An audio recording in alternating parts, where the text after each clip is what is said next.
Makasih nanti anak masa gantai ya tindak. Mayatan.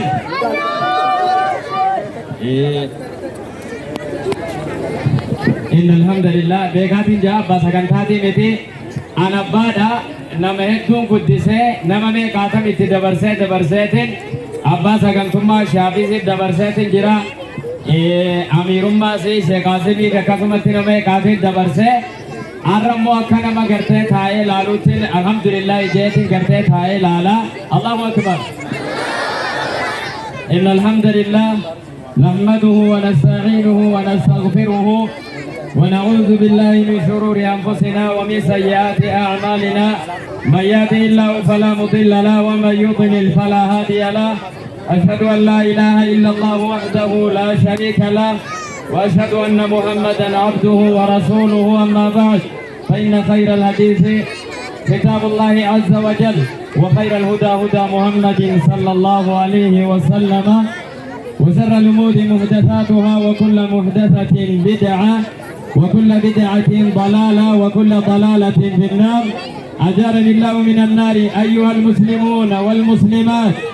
أقدم لكم كلمات قليلات مباركات تنفعني وتنفعكم وهي السلام عليكم ورحمة الله وبركاته. مادة راشي كغرتا خديجوتا كسميوتا كعبداللهوتا بابكروتا السلام عليكم ورحمة الله وبركاته. yoo beekaatuma dubbii balleessuudhaaf ol ka'an yoo taate malee akki jean gartee gaanama dhibaa namichaatu waan gartee jehu dhabeetii kabiira innini afuma namni dubbii harkaa gartee fudhatuu barbaannaan imaamaa godhaniiti gartee akkasitti jiranii dubbiin imaamummaa kana irraa fudhannaa jedhanii isa san irraa gartee baasanii ammaas isa san deebisanii irratti deeffatan. Oguu irratti deebisanii jambaranuu waan silaa jemu hunda isaatu gartee hin beekaa jedhe. Abooni beekaati ijoollee lamaan tokkotu immoo dhaqxee irraa fudhattee jirti masjiida gartee qabatanii waan jedhan silaa waan ijoolleen na dura buutee qabatte san anuun hin beekaa jedhe. meekam jedhanii jennaan walaadiyaati dolihan kunoo tafsiiraa waan unan beeka tafsiira qara'eetiin jira isinii bilimaana dhaggeeffadhaadhaayii jeen walaadiyaati dolihaa je dubbiin ijoolleen deemtuun sun dabaa je nageessani walaadiyaati dolihaa jee dubbiin ijoolleen ittiin deemuu jirtu ka deemuu jirtu sun dubbii dabaatii jeen falmuriyaati qadihan jennaan salaanni subii ijoolleen isinii salaatte sun qadaa baafamuu qabaa je salaanni ijoolleen salaatte sun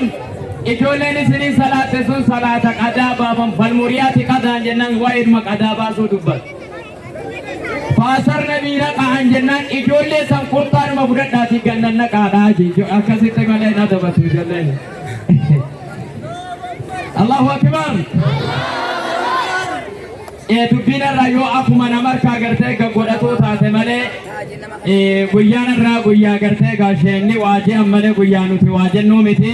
warra asirratti aduu keessa gartee deemee dhufe jazaa keessan jannata rabbi sinaa taa'isu jazaa keessan jannata rabbi sinaa taa'isu hedduu itti gartee gammannee jirra keessaa warra gara aayyotee kana keessaan warri akka masjiida nuur irraa nama gammachiisu hedduu waan jiru namatti fakkaatu warri masjiida nuur waan hafawwaata akka namatti fakkaatu gataa ibo maali naumata akka gataa mee Allahu akbar